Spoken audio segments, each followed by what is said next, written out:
At this time, I would like us to transition into our awards ceremonies. And I would like to first ask Daryl Whiteman to come and present 2 awards. So Daryl.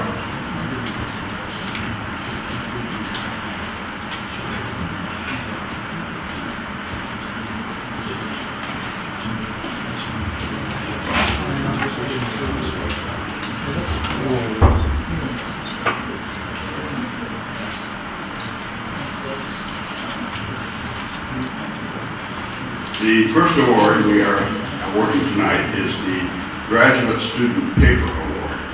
Now, this is an award that is given to the graduate student who presents a paper in the annual meetings and then submits it for consideration. If it is accepted and the award is given, 2 good things happen. They get a lovely plaque to hang on their wall. But more importantly, they get $500. Let me consider you to at least send your paper. This year's award goes to Colin Yuckman. Colin's a PhD student at Duke University, at Duke Divinity School. Before going to graduate school, he served as a Presbyterian pastor in Western Pennsylvania. And he wrote a wonderful paper entitled Mission and the Book of Acts in a Pluralist Society. Mission in the Book of Acts in a Pluralist Society. And his work there was trying to give us an understanding that maybe there's a different motivation for mission. And it's a great paper, and you can read it in the April issue of the journal Missiology. Have you ever heard of that journal before? It's Colin here. There it is.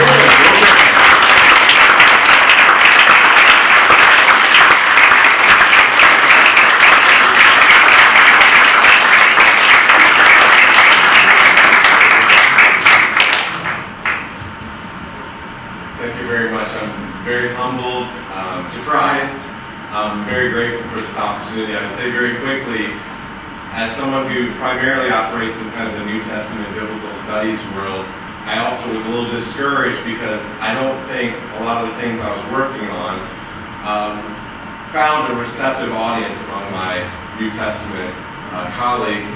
And so I was a little discouraged. I hadn't even completed a chapter of my dissertation 1 year ago. And I came here and presented what I thought were sort of the emerging ideas from my dissertation and found a wonderful, welcoming, receptive audience that encouraged me, and this award encouraged me. So it's good news. 3 days ago, I turned in my whole dissertation.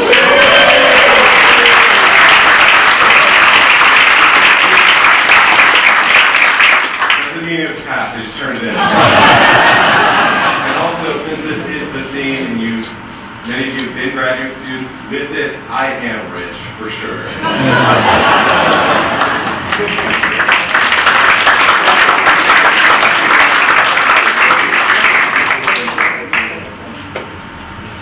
This is the 7th year that we have given the 2018 Book Award for Excellence in Missiology.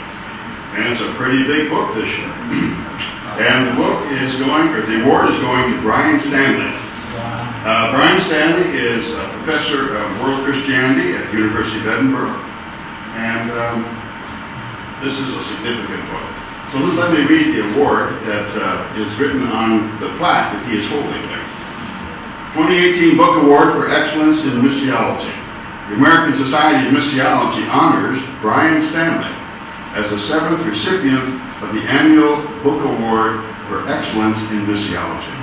His book, Christianity in 20th Century World History, published by Princeton University Press in 2018, is recognized for its significant contribution and is noted for how it will affect how mission studies are examined, understood, and interpreted. Presented on June 15, 2019 in Notre Dame, Indiana, signed by Daryl Whiteman, publisher, and Al Tizon, president. Now, we could clap, but he won't hear us. So because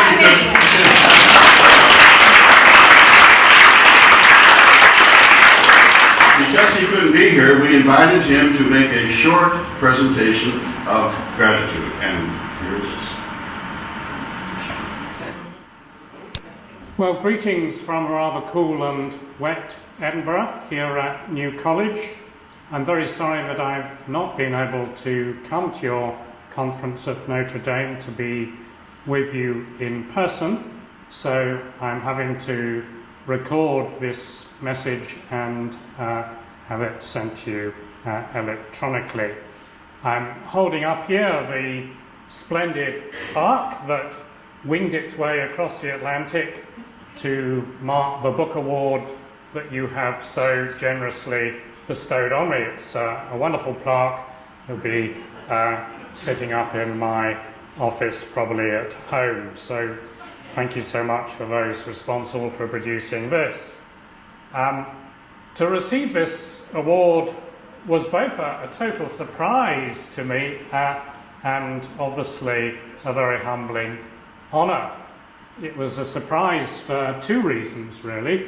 First of all, I'm not actually a member of the American Society of Missiology, though I once did attend one of your annual meetings at Techney Towers many years ago now. And the second reason, I suppose, I was surprised is that I didn't really conceive of this book, neither did the publishers, as being a work in missiology. It's a historical treatment of Christianity in the 20th century. Those of you who haven't seen it, here it is, Christianity in the 20th century, a world history. But I am deeply honoured, and not least because I am at heart, as many of you will know, a historian of Christian missions, especially in the modern period. And I've always tried to be something of a missionary to the secular historical profession on behalf of Christian mission. I've seen my role as trying to help historians to understand that mission is actually of the essence of Christian faith and identity, and cannot simply be dismissed as a regrettable byproduct of the modern colonial era. That's been one of the themes of my writing over the years, ever since my first book, The Bible and the Flag, which came out back in 1990. Well, this was an impossible book to write, as you can probably imagine, and I would say, first of all, that I didn't volunteer to write it, not fool enough to do that. The approach came to me from Princeton University Press. The date was the 1st of November 2011 when I first got the invitation from the press to consider contributing to their series of books on the history of Christianity. And after a good deal of deliberation, I eventually said yes. So there's been quite a long gestation period of about 7 years preparing and writing this book, and in that period I learned a good deal about parts of the world I didn't really know much about before I started, so it's been a good learning experience for me. As you can imagine, perhaps the biggest challenge was how to structure such a wide-ranging book, how to organise it, and knowing what to leave out. And if you've read it, or if you're going to read it, you can form your own judgment as to whether I surmounted those challenges successfully. Almost inevitably, I think most of the reviews will no doubt complain about what's been left out. That's always a clever strategy when writing a book review, is to complain about what's not there. So I suspect there'll be a good deal of that. If you haven't seen the book, it takes 15 themes and illustrates each of those themes, in most cases by 2 case studies, usually drawn from different parts of the world, different continents, and putting those 2 case studies in juxtaposition. Sometimes they show similarity, sometimes they show real divergence and contrast. The word mission only appears in one of the 15 chapter titles, chapter 9 on Christian mission in the modern world. But I think in many ways it's true that mission-related themes appear throughout the texture of the book. The book is fundamentally an attempt to explore the multiple and often very ambiguous ways in which the churches have interacted with the changing environment of the globe in the 20th century. And over the century, of course, the world moved from an era of unchallenged European colonial domination to one in which the lines of imperial influence were drawn more subtly and in more complex ways, crisscrossing the globe in different directions, though still by the end of the century with the Northern Hemisphere calling most of the shots. And in my view, it wasn't really a post-colonial world by 2000, in many ways still isn't. Is there a message in this book? Well, maybe many different messages, but if I were asked to choose just one, maybe it would be this, that the church history of the century ought to instill in Christians a profound humility about some of the massive failures of Christian faithfulness that the century threw up, most obviously in Nazi Germany and in Rwanda, but those are only two examples, there are others in the book. And by the same token, I think Christians ought to glean from the book a somewhat discomforting awareness of the tendency of church leaders, theologians, ordinary Christian people to baptize contemporary trends in political or racial or economic ideology with the holy water of divine approval. In the never-ending and very necessary and legitimate missiological debate that goes on between the advocates of enculturation and the advocates of countercultural prophecy, I tend probably at the end of the day to come down on the side of the counterculturalists, but you can judge for yourself about that. So thank you again for the wonderful honour you have done me in making this award. I wish you a really great and stimulating conference. Sorry again that I can't be there myself to enjoy it. I hope that for those of you who've read the book, you've enjoyed it. Those of you who haven't, that you will read it and enjoy it. It'll be coming out in paperback in the fall. So thank you again, and warm greetings and goodbye from Edinburgh.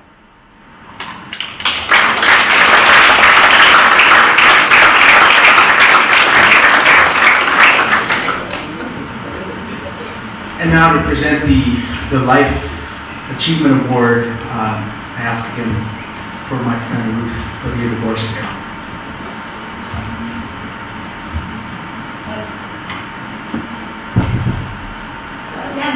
Again, buenas noches. It is my profound joy and privilege to introduce to you the recipient of the 2019 Life Achievement Award, Dr. J. Samuel Escobar Aguirre. Now, he's known publicly with that name. For me, he is Tío Sammy. Along with his dear wife, Lily Artola, he has known me since before I was aware of my existence, thanks to the friendship of over 60 years that joined him with my parents. Since then, he has become a lifelong mentor to me. As of hundreds of younger scholar practitioners, an encourager, a scholarly coach, and a colleague in the Latin American Theological Fellowship, in the movement of Misión Integral, and in the weaving together of theology, mission, and education, these disciplines that never should be left or torn apart. When I grow up, I want to be like him. And I pray for Christian friendships like the one these men share, along with their families. Now, I assume anyone serious about mission theology is surely well acquainted with Samuel's thorough, prolific, and groundbreaking scholarship, articles, books. If you're not, you're definitely missing out on deep, broad, and inspiring work. I will simply mention today Samuel's most recent publication, which I propose is his magnus opus, In Search of Christ in Latin America, From Colonial Image to Liberating. And now to present the Life Achievement Award, I ask again for my friend Ruth Padilla-Borges to come.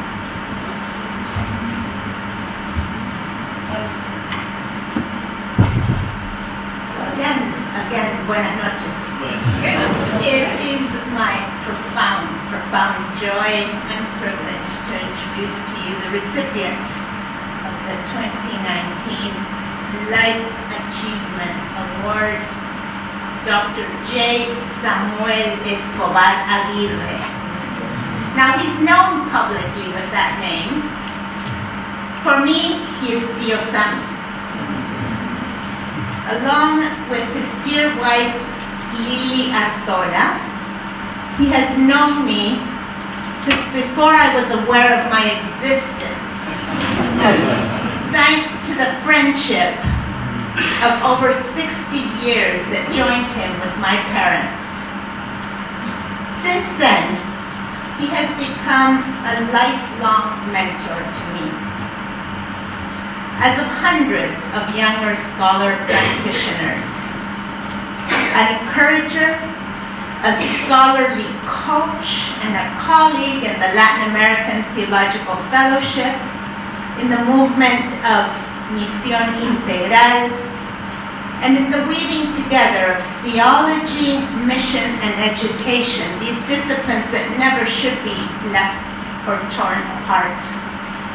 When I grow up, I want to be like him.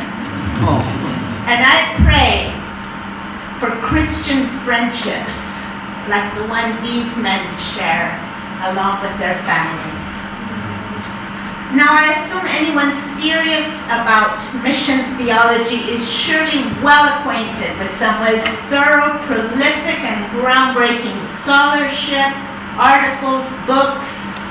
If you're not, you're definitely missing out on deep, broad, and inspiring work.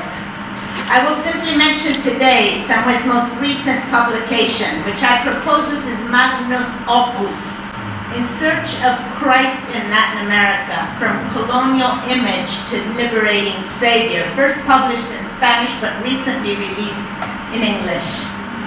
But tonight, I want you to join me in gratitude to God for this brother, whose life has been and continues to be a gift to the world church. I invite you then to pray with me with the words projected here between my lines.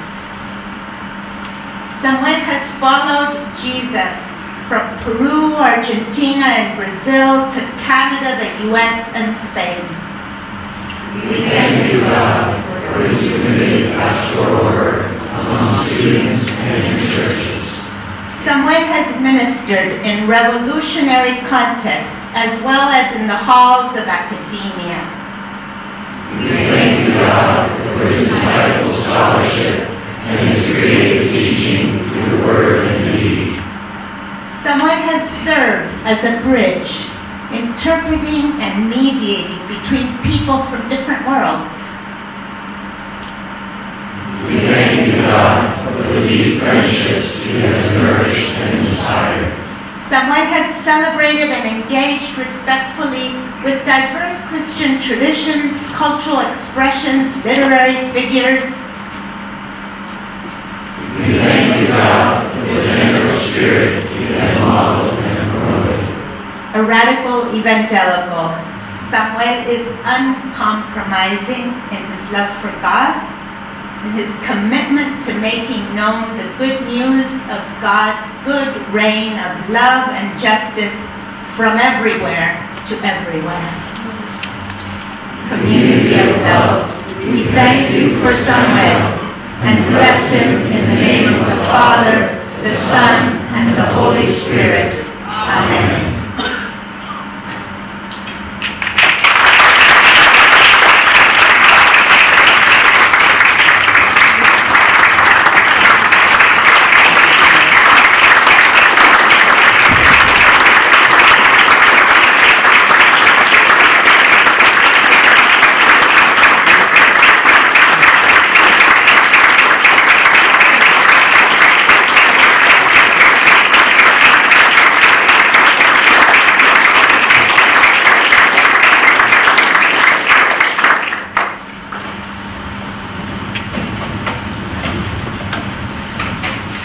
Well, what I have is a heart full of gratitude to God for allowing me to be in this meeting of ASM and to hear all these nice things about myself. I run the danger of believing them. But I want to say how much I appreciate the American Society of Missiology, and just mention briefly what it has represented in my life. The first person who spoke to me about it was Gerald Anderson, who was the director of Overseas Ministry Study Center in Benton, New Jersey. He and Jim Phillips were enthusiastic of the American Society of Missiology. And when I started to come to the meetings while I was teaching at Eastern Baptist Seminary, I met so many people. I can only mention some names which are for me representative of different experiences. I think of the Catholic missiologists that I came to know, like Steve Evans, who is here, and Mary Mott, who was a Franciscan sister that had mission experience. Jeffrey Clyder was a Peruvian, an American missionary in Peru, a Jesuit, and he came to one of the meetings, and I could then work with him in some projects in Peru. Charles Van Engel has been a good friend along the way, and I have enjoyed his productivity as a writer, but at the same time, the doctoral program that he heads for training theologically scholars in the Spanish-speaking world. One learns interesting things in the ASM meeting. One of those that I learned was that one of the great historians of the church, Stephen Neal, who has written several books, and who has one which is a kind of handbook, a history of missions. And in this book, someone told me here, I don't remember who it was, he does not mention even one woman. How can you tell the story of 20 centuries of mission without mentioning it? But of course, in ASM, we don't only complain and criticize, but we work constructively. I am an admirer of Dana Roberts and her excellent book about women in mission. And then the reflection on practice. I met Bill Green somewhere else, but when I think of him, I think of his practice. One thing that I have appreciated much in this gathering has been to hear of projects, to hear of people who are involved in doing things, so that missiology is not only an academic activity, but also the practitioners take time to reflect about their practice. And it was a meeting of ASM and ONC that I met David Bosch, the great South African missiologist, for whose work I have great respect. but this all is about the past, my past experiences. And one thing that I have enjoyed here is to see that there is a new generation, that there are several young people here, and several who are starting in a career to put together missionary practice and reflection about that practice in the light of the Word of God. May the Lord continue to bless the American Society of Missiology. And I would like to leave as a demonstration of gratitude to my good friend Al Tizon, the president, a copy of my book that has just appeared, In Search of Christ in Latin America. I have revised the translation.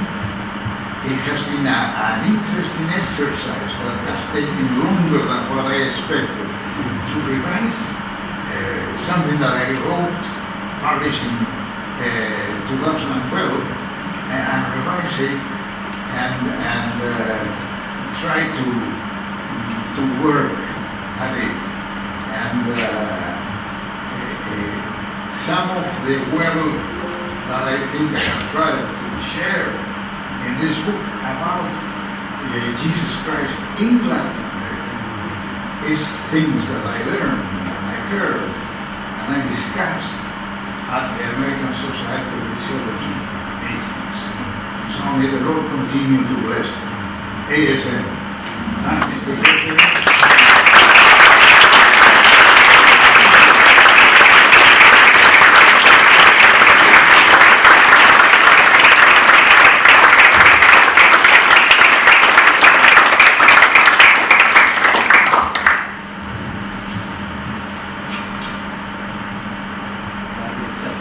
Thank you very much, Dr. Escobar. And we would like to present you this plaque, which says, it's the 2019 Life Achievement Award.